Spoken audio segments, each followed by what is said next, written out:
Hi, everyone. It is Steph. This week, I want to share with you some conversations that I've had with clients recently about friction in their workflow or friction in their day. And so a lot of people are bumping up against things like they're too tired, they don't have the capacity, they set aside and protect the time to work on something, but then, it comes time to do it and they're not in the mood or they're really tired. And when we dig a little deeper into this conversation, what they have to do and when they have it scheduled are completely misaligned with their nature. So I like to encourage people to look at time management. I call it like the peas and carrots point of view. So time and energy go together just like peas and carrots, right? These are things that are naturally paired. If you are a night owl and you are doing important, intellectually heavy lifting meetings first thing in the morning, you are setting yourself up for failure. If you are a morning person and you are doing big projects and things that require tremendous amount of focus mid to late afternoon, you are not setting yourself up for success. So I think a lot of these conversations that I've had in these videos, a lot of the conversations that I've had in person with all of you kind of center around this ability and this willingness to kind of strip out from ourselves some cultural conditioning that just says you should do this and you should do this and you should do this. And these are random rules. Or maybe a long time ago, in an agrarian society or factory-driven society, maybe these rules made sense, but they don't necessarily make sense for knowledge work. So what I encourage you to do is if you feel or you're observing that you either don't have the time to work on things that are important to you, or you don't have the energy, look at whether these things are in alignment with one another or whether they're fighting one another. Then I'll tell you personally, one of the biggest aha moments that I had about myself, and this was a couple of years ago, is that I'm a very bursty worker. I have a lot of energy. I can devote a tremendous amount of time and focus and energy and intensity on tasks for these bursty periods of time. I can get a lot done, and then I got to tap out. Like I'm just done. I gave everything that I had to give, and then I have to go and refill my tank again. And my schedule now reflects that.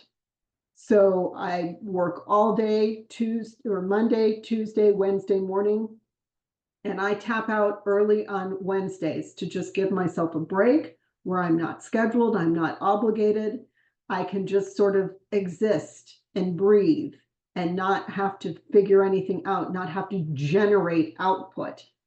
And then all day Thursday, Friday morning, I'm back at it. And then Friday afternoon, again, I tap out early because I can't figure out more. I cannot produce more that will be of actual quality. Now, this works for me personally. This doesn't necessarily have to be your schedule. But the point of me sharing this with you is to illustrate that the more I have aligned what I do and how I do it and when I do it with my natural way of producing work and my natural energy level, the more all of that has aligned, the more absurdly productive I am. Because if I try and push myself when I'm tired, or I try and make myself kind of be intellectually up when I want to be intellectually winding it down, the more I force the work, the worse quality it is. Because all I'm doing at that point is I'm checking boxes. I'm not really thinking, I'm not creating, I'm not truly problem solving. I'm just going, it's done.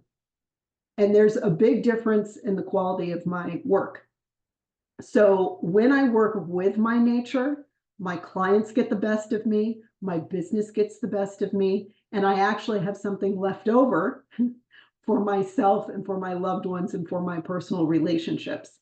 So my recommendation for you, if you are really, again, struggling with that alignment of time and energy, is to be honest with yourself about how you function the best and try and create a schedule for yourself that aligns with that as much as possible. And again, there may be external factors that are beyond your control. There are certainly plenty of industries and professions out there where you don't have that much say in the course of your day, particularly, if you're a doctor or you're very appointment based or you have a lot of walk-in traffic or whatever it may be. But for a lot of us knowledge workers, we are blessed with a lot of autonomy, and this is something that we have control over. So in as much as it is within your control, take a look, make adjustments, and see how it makes a difference in how you feel, your capacity, and the quality of the work that you are producing. If you feel really stuck around this, I'm happy to help. I also have a time management webinar on my website, on my services page, that takes you through all of the same exercises that I put myself through in order to determine how I can produce the best and most work in the shortest period of time. So I can achieve work-life balance, which I know is a very big deal and something that most of us are trying to achieve. So take a look at that. Let me know if you need any help. And in a couple of weeks, we will tackle another topic. So hope you're enjoying your week, and I'll see you soon. Take care. Bye, everyone.